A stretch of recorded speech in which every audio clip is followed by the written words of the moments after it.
Oy, Coffee, magandang araw po sa inyo, Luzon, Visayas at Mindanao. So nandito po tayo sa labas, no? Kailangan lang natin isingit kasi importante itong pag-uusapan natin, no? Si Sara Duterte, umalis nasa Kuwait. Ewan ko kung nabalitaan nyo na ka-Coffee, no? Parang 2 weeks ago, lumabas yung balita na yan na nagpunta dyan sa Kuwait without having a travel order. Bawal po yan sa gobyerno, no? Pero ngayon, officially, nasa Kuwait siya ngayon. Officially ha, kasi ang ini-insist ng kanyang grupo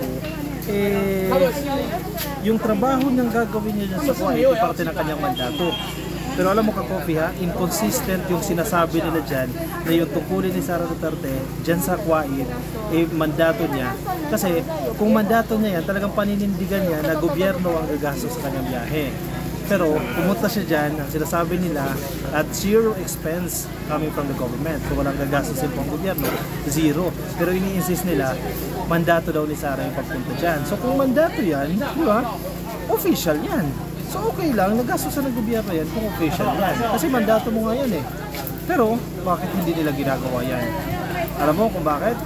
Maisog rally event Hindi ko alam kung nangyari na, pero may nakita ko may maisog rally event dyan sa Kuwait. Hindi ko alam kung totoo o baka invitation lang yan, no? Ang pinupunta ko dyan, kung talagang paninindigan yung mandato niya yan, kung official yung kanyang pagpunta dyan, okay lang sa kanya, gasusan ng gobyerno. Kasi may pondo naman talaga ang gobyerno dyan Office of the Vice President, nag-aanat po yan ng pondo. May itinatabi po yan para sa mga foreign travel. So kung hindi mo gagamitin yung pondo na yan, yet i-insist mo official yung event mo, may problema. Diba? Medyo problematic po yung sitwasyon na yan. Sige, basahin natin ito. Nasa Inquirer.net ito ka-Coffee. Ayan, yung balita na yan. Kaliwat kanan po, nasa pahayagan na po yan. No? At ang headline ito, OVP, Sara Duterte's Kuwait trip, lawful, aligned with mandate. Yan yung dalawang term Lawful daw po yan at alinsunod po sa kanyang mandato. Pero bakit nga, hindi pa gagamitin yung pondo ng gobyerno? Common sense yun Kung lawful naman pala, no? Vice President Sara Duterte landed in Kuwait on Friday. Anong araw po ba ngayon? Ngayon po Sabado, ibig sabihin kahapon po yan, no? On a trip, her office described as lawful and aligned with her responsibilities in public service. Bakit masyadong defensive? Bakit kailangan maglabas pa ng statement na sasabihin na ang kanyang pag-alis ay lawful po yan at aligned po yan sa kanyang responsibility sa public service? Bakit defensive? Pero ba nagsabi na hindi yan lawful? Diba? Nahuhuli kayo dyan. Bakit? Sinabihan ba kayo na hindi lawful yan? Bakit kailangan maglabas agad ng statement? Paano ba naman? Sunod-sunod na yung kanyang biyahe. Diba? Hindi na napirme sa Pilipinas yan. At ang masaklap ka-Coffee sa kanyang mga biyahe matatagal. 15 days na biyahe, minsan almost a month na biyahe. So, kung ganyan katagal, wala ka na magagawa. Ano pa yun? Paano na lang yun? Pirma-pirma ka lang ng dokumento dito sa Pilipinas, wala ka na magagawa. Sunod-sunod kasi na biyahe, kaya sila nagiging defensive. Diba?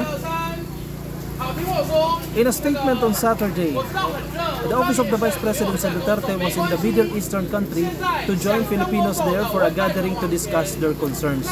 Ayun na, naging legitimate yung biyahe. Hindi na lang ata ito event ng maisog kasi kailangan daw pong marinig yung concerns ng mga Pilipino dyan sa Kuwait. Sino mga taga-Kuwait dyan? Kailangan pa lang alamin yung inyong mga kalagayan. Sana hindi lang alamin yung kalagayan, maisipan nyo rin yan ng solusyon. Sana nagsama siya ng kinatawan mula sa OWA, kinatawan mula sa Department of Migrant Workers. Diba para yung problema nila masusolusyonan. Kasi hindi pwede na pupunta ka lang dyan, alamin mo lang yan, and then what's next? Diba sana gayahin niya na, total nagbibiyahe naman siya, gayahin niya na yung ginagawa ni Presidente. Diba? Yung ginagawa ng Presidente, pupunta siya dyan, o kahit si First Lady, sabihin na natin si First Lady, isasama niya na yung services para sa mga OFW. Total, lawful naman, sana nilubos-lubos na, diba? Magdala ka na dyan ng mga abogado, ng Public Attorney's Office para tulungan sila, magdala ka ng OWA dyan, magdala ka ng DMW dyan, DMW employees, no? Para talagang ma-address nyo. Hindi yung bibisita high-end low ka lang. Hindi mo mariresolve yung mga problema dyan. Naging junket na lang yan. Naging biyahe na lang yan. Total, pinapanindigan nyo na legal naman yan. Lawful yung kanyang pagbisita. Talagang seryosohin nyo na. Hindi yung nagkukunyari lang. Diba? These official engagements are conducted in full compliance with existing government rules and regulations, ensuring that her presence abroad is both lawful and aligned with her responsibilities in public service, sabi po ng kanyang opisina. Ang pinupunto nila dito na lawful yung kanyang pagbisita, ibig sabihin, nag-secure po siya ng travel authority. Kasi kapag ikaw po kawani ng gobyerno, lalo na siya, Vice Presidente, no, kinakailangan niya pong ma-issuehan ng travel order bago siya lumabas ng bansa. Diba? At ang nag-i-issue po ng travel order ay yung higher-ups niya. In this case, either si E.S. Bersamin dahil authorized ng Presidente o di kaya sa Presidente mismo yung pumirma ng travel order niya. So sinasabi nila lawful yan, and I assume na na-issuehan niya ng travel order. Pero yun nga, kung i-insist ninyo na lawful yan, bakit hindi kayo gagastos ng pera ng gobyerno kung official naman yan? Di ba? Wala naman sa budget eh. O, napaghahalataan kasi. O, alinsunod daw po yan sa kanyang mandato.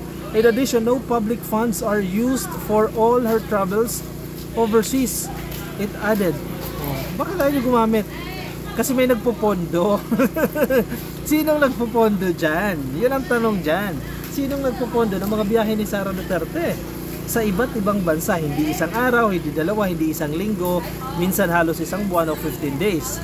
Sabi nila, magastos daw dahil nagre-renta pa ng apartment yung mga bumibisita dyan kay Digong, dyan sa Dahig. Maramihan sila kung pumasyal, no? Bakit hindi nauubos yung pera? Ganun ba karami ang pera? Sandamukal ba ang pera? Kasi may nag-i-sponsor. Sino ang nag-i-sponsor sa kanya mga biyahe? Remember ka, Coffee, kapag bumiyahe si Sara Duterte, delegation yan. Hindi lang yan siya mag-isa. Lahat yan, sasagutin mo yan. At wala sa plano yung mga biyahe na yan eh. Ibig sabihin, kung wala sa plano yan, hindi yan promo fare. Regular fare yan at baka mas mahal pa nga yung binabayaran nila dyan kasi biglaan yung booking. Di ba? Kung promo fare nga, umaabot ng 10,000 o 20 milyon pamasahe, ano pa yan na hindi promo fare? Biglaan pa. Hindi pa yan sa Southeast Asia, di ba? Ibig sabihin malayo, ibig sabihin magastos. Sino nagpupondo dyan? At bakit siya pinupondohan? Ano, para siraan ang gobyerno? Para ibagsak ang administrasyon? Para siraan si PBBM? Diba? Nagigets nyo, ka-coffee, yung punto ko dyan? Anong ginagawa niya sa iba't ibang bansa para kausapin yung mga gobyerno na yan na payagan na dyan itago si Digong? Or talaga bang para alamin yung problema ng mga OFW? Trabaho niya ba yun? Okay, sige. Nasingit nila, parte daw ng kanyang mandato. Pero gawin ninyo yung trabaho, di ba? Seryosohin nyo na, total sinasabi nyo trabaho yan. In addition, no public funds are used for all her travels overseas. Bakit ayaw nyo gumamit ng pondo? Kung official naman pala yung biyahe na yan. Diba? Inconsistencies. Duterte's office maintained that it is part of the Vice President's mandate to engage with migrant communities. Part of its mandate. Okay. Yan. Ito yung napapansin ko sa inyo eh. Kasi inconsistent yan. Sinasabi ng OVP, parte ng kanyang mandato. Pero sinasabi ni Harry Roque, ang Vice Presidente ay spare tire lang. Wala daw yan trabaho. Walang mandato na ganito dapat ang gawin ng Vice Presidente. Unless wala yung Presidente, magkasakit yung Presidente, mag-resign yung Presidente, saka papalit ang Vice Presidente. Diba? Yun ang sinasabi ni Harry Roque. Spare tire yung term. Kasi nagagalit siya sa mga supporters ni PBBM. Bakit daw kinikwestiyon si Sara Duterte? Bakit daw nagdedemand ng trabaho kay Sara Duterte? Malinaw naman daw sa kanyang konstitusyon na ang Vice Presidente ay spare tire lang. O, inconsistent na naman kayo dyan. O, takwil na naman si Harry Roque. O, ginugulo kayo sa diskarte ninyo. O, sinasabi ng OVP ngayon, parte daw po ito ng kanyang mandato na mag-engage sa migrant workers. Anong pinaghuhugutan ninyong mandato? Eh, mismong si Harry Roque na sinasabi ninyo, mahusay na abogado, nagsasabi na hindi niya mandato yan. Dahil spare tire lang si Sara Duterte. O, sagutin niyo yan. Ang gulo, di ba? Kasi nagsisinungaling kayo eh. The OVP added that from Kuwait, Duterte will proceed to continue working to secure the release of her father, former President Rodrigo Duterte. O, anong ibig sabihin yan? Hindi directly sinabi na pupunta ng Dahig. Pero ipagpapatuloy daw po yung kanyang trabaho para mapalabas na itong si Digong. So, baka kaya hindi gumamit ng pera ng gobyerno kasi i-junket na eh. Didiretso na sa biyahe para kausapin iba't ibang gobyerno para pakawalan ng tatay. Diba? Tama lang. Kasi ang kapal naman ng mukha. Kung pera pa ng gobyerno gagamitin dyan sa pagsisecure. Ang punto natin, pwede naman kasi siya umalis. Kasi pinapanindigan niya na yung pagiging absenera niya, di ba? Pwede naman siya umalis. Huwag na yung mag-justify ka pa na this is part of the mandate. Eh, anong mandato? Wala naman nakalagay dyan sa mandato. Si Roque na mismo nagsasabi na wala dyan sa mandato. Huwag ka na magsinungaling. Bakit kailangan pa magdahilan na parte ng mandato yan, yung pag-alis ko, etc. Hindi kami gagamit ang pera ng gobyerno, etc. Nagsisinungaling pa kayo eh. Niloloko nyo pa yung taong bayan. Oh. Sabihin nyo na kasi yung purpose. Hindi yung nagpapanggap pa. Kasi nauhuli din kayo sa sarili ninyong bibig eh. The elder Duterte is detained at the International Criminal Court in The Hague, the Netherlands, facing allegations of crimes against humanity, etc. etc. Alam nyo na yung kaso na Digong, diba? Ito ang problema.